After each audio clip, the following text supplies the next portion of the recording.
As far as family films go, Frozen is appropriately an iceberg. On the surface, it offers entertaining characters and songs, but at the same time, it's got a ton of depth regarding its morals and theming, and is responsible for the death of more than 1,500 people in 1912. Wait, what? Here's a super quick bare bones of the story. Elsa and Anna are sister princesses of Arendelle. Elsa's a bit of an odd duck, though, possessing these odd frost-ice powers somewhat linked to her emotional state. And when Anna upsets Elsa on the day that she's going to be crowned as queen, Elsa accidentally causes a bit of a permanent winter, and so now it's up to Anna to reconcile with her sister, and for the two sisters to find a way to thaw winter. The story is engaging, fantastically paced, and I actually find it rather fascinating that there aren't more Disney animated films that focus on siblings. Like, with the exception of Lilo and Stitch, I can't think of one that has the sibling relationship as a focal point, and even those presented in an ancillary sense never show the compassion. It's always bickering or rivalry, or in the case of the Darling Children, just really being witnesses to the whole thing. But in the case of Frozen, we've got an honest-to-goodness, compassionate, and relatable relationship, both so excellently characterized by Kristen Bell and Idina Menzel. You really can't help but fall in love with the two of them. That said, I don't feel that the role of Elsa is that much of a stretch for Idina Menzel, as she has played a similar type as Elphaba in Wicked. But she does it really well, so I kinda don't care. The one who I was completely floored by, though, was Kristen Bell. She is so perfect as Anna. She just brings the heart and the earnestness. She's just so great. Really, though, all the voice talent's strong, and all the characters are really well developed, so you pick up more on a rewatch. Also worth looking at on that rewatch,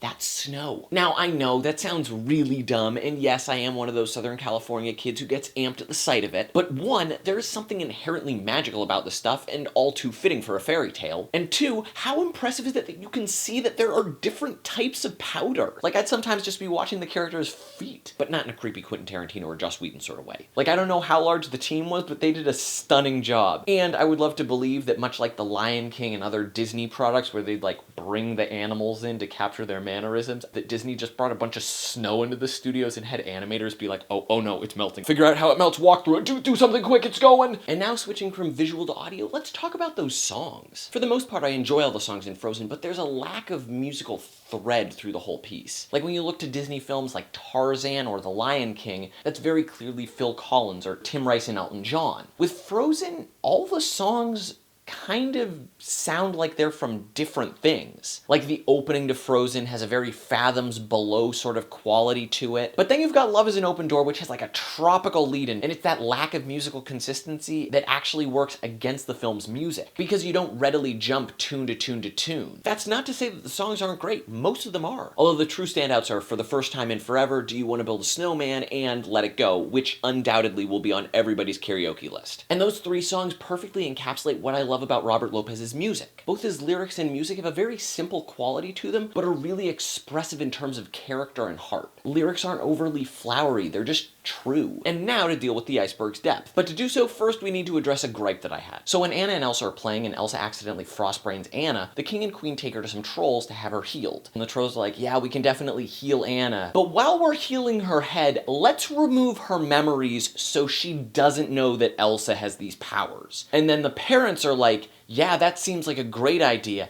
And Elsa, you should never reveal your powers to anybody. And we're gonna like lock the door so you're just like a crazy shut-in. This right here might have been the thing that like completely set off the movie for me. You are special, be proud of it and own it. God damn it, you are terrible parents. But also, I really don't understand why Anna needs her memory wiped. Like the castle's already on lockdown. There's then no reason for Elsa to literally close Anna out of her life. And even in her doing that, we strangely don't seem to see any repercussions. Anna seems a bit bummed that she's not closer with her sister, but there's no sense of resentment. And there's also a perfect opportunity for trust to be an issue. How is it that Elsa couldn't trust Anna with a secret like this? She's her sister, but never is that an issue. It just seems like that opening could have been done a lot more cleanly. That, and it alerted me to the fact that the story's world is strangely empty. Like there really aren't that many fun side characters that Disney is so known for. Like you would assume that if Anna's being closed out of Elsa's life, that she would then go to like the servants as friends and confidants or something, but like none of them have names and we never get to know them. But despite my frustration, I think there might be a method to the madness, because all of this lack of really clears the air for us to focus in on the sisters, the codependent strengths and sacrifices of Elsa and Anna. Elsa's making so many of her decisions to protect Anna, and Anna, without even knowing the full set of circumstances, readily stands to her sister's defense when everybody's calling her a monster. There's a real quiet purity to the love love that they have for one another. And that idea of love then plays into the film's larger message. In Elsa's case, we see that she needs to learn to love herself, casting aside Dad's worst advice of conceal, don't feel in the song Let It Go. And in turn, Elsa is embracing and empowering herself, unwilling to apologize to society for who she is. And in the case of Anna, she has this fairy tale perception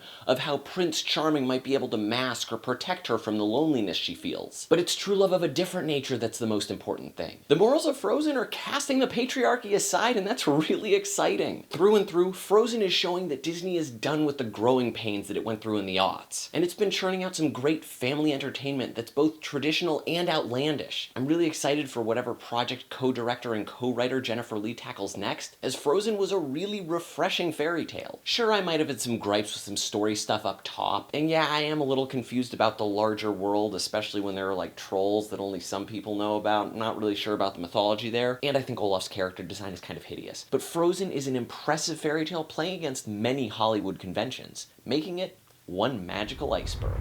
So those are my thoughts on Frozen. Leave your thoughts in the comments below. And of course, if you'd like more from me, you can check out previous reviews. And of course, if you'd like to follow me in any of them, Facebook, Twitter, Tumblr, all those links are in the description, and I post there regularly, so check it out. So comment, click, and keep loving movies, guys. As for me, well, I'm gonna enjoy the Southern California winter wonderland. Do you want to build a snowman?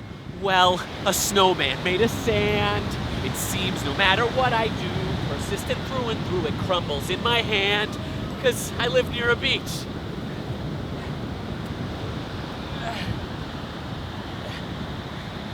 Do you like warm hugs?